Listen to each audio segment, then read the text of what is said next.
Dans cette vidéo, je vais vous montrer comment monter une pyrale. Donc on pince un hameçon de 10 et on peut utiliser une soie de montage blanche en 8-0. Donc je commence un petit peu derrière l'œillet pour me laisser un peu de place pour finir à la tête tout à l'heure.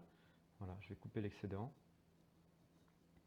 Ensuite, je vais prélever une bandelette de 2 mm de largeur à peu près de foam, donc une mousse haute densité qu'on peut trouver en plaque aussi bien sur des boutiques, des fly shops ou alors dans les magasins de déco. Donc là c'est du gris clair qui imitera très très bien le corps de la pyrale. Je vais fixer ma bandelette vers l'arrière et aller avec ma soie de montage jusqu'à la courbure de l'hameçon. Je reviens, j'aplatis un petit peu la bandelette et là je vais réaliser l'abdomen de la pyrale en enroulant simplement la bandelette de foam sur la hampe. Voilà, je vais l'arrêter à peu près à l'endroit où je vais commencer mon thorax. Donc c'est important de bien la ficeler, on la coupe avec précision sans couper le fil et on revient avec la soie de montage légèrement sur la mousse pour bien harmoniser donc la jonction avec le thorax. J'utilise ensuite une bandelette de foam jaune qui va me servir donc à bien séparer mes ailes, mais aussi à pouvoir distinguer ma mouche au milieu des autres, parce que quand il y a plusieurs pyrales sur l'eau, des fois voir un papillon blanc avec d'autres papillons blancs, c'est pas toujours évident. Donc mettre un peu de jaune, c'est pas mal. Voilà, je prépare bien la surface pour pouvoir réaliser mon thorax. Ensuite, je prélève 2 plumes de coups de coq indien.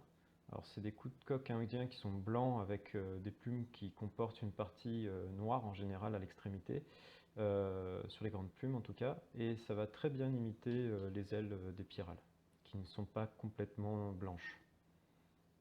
Voilà, j'en mets 2 de côté.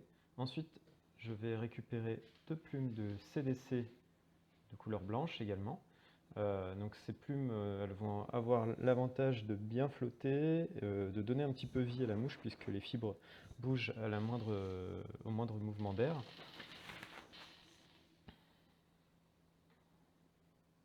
Voilà, j'en choisis 2 qui sont à peu près identiques et je les mets de côté. Voici les plumes. Donc je les positionne avec les autres plumes. Maintenant, je vais pouvoir utiliser du lièvre snowshoe, donc une patte de lièvre des neiges. Je réalise une boucle à du Bing, donc tout simplement. Voilà. J'en profite pour bien harmoniser la surface.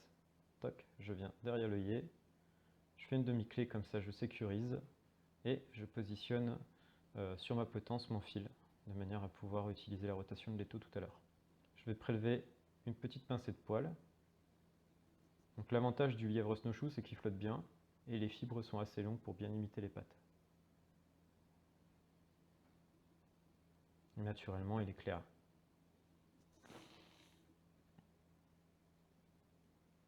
Voilà, je passe les poils dans ma boucle. Je vais bien les répartir sur la longueur de la boucle.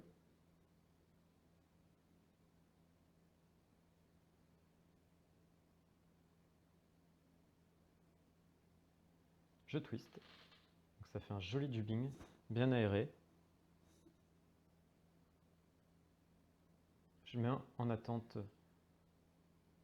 pour bien préparer la rotation. Et voilà, je tourne. Alors on rabat bien les poils vers l'arrière pour, dégager la place devant, bien pouvoir bien pouvoir finaliser le dubbing.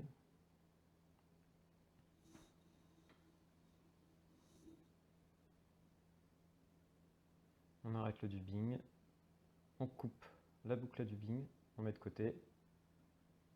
On rabat bien les poils vers l'arrière de manière à pouvoir faire quelques enroulements de soie de montage devant le dubbing. Ensuite, je vais pouvoir positionner mes ailes.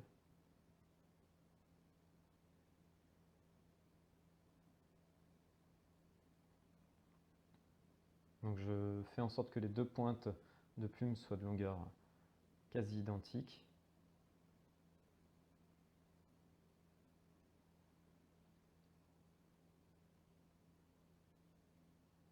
Voilà. Et je vais venir les positionner sur le dubbing. Voilà.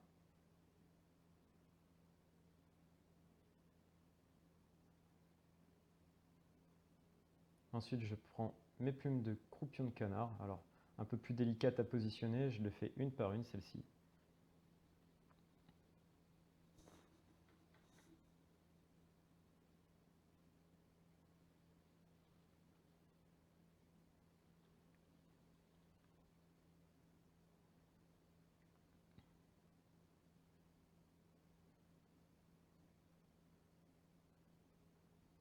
Et un peu de préparation, on retire les fibres superflues et on vient positionner la première aile par-dessus la plume de coque qu'on avait préalablement disposée.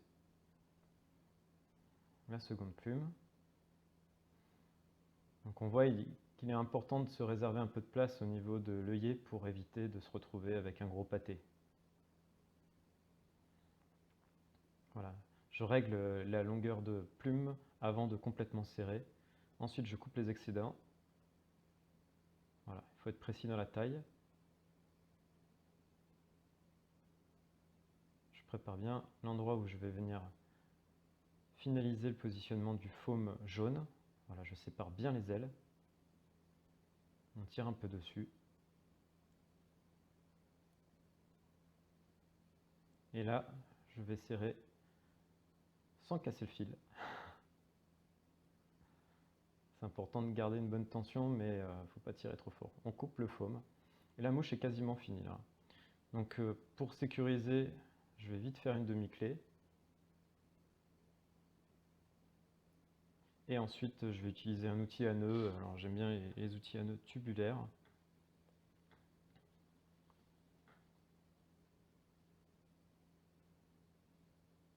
Que je cherche. Le voici. Et donc on fait plusieurs demi-clés, histoire que le fil ne se débine pas. On peut ajouter une petite goutte de glu si on veut. Bon, moi je le fais pas toujours. Je coupe l'excédent de fil, hop, et la mouche, elle est quasiment terminée. Voilà un petit tour d'horizon. Merci d'avoir regardé cette vidéo. N'oubliez pas de vous abonner à ma chaîne YouTube et d'aller voir sur somouche.fr pour les nouvelles. À bientôt.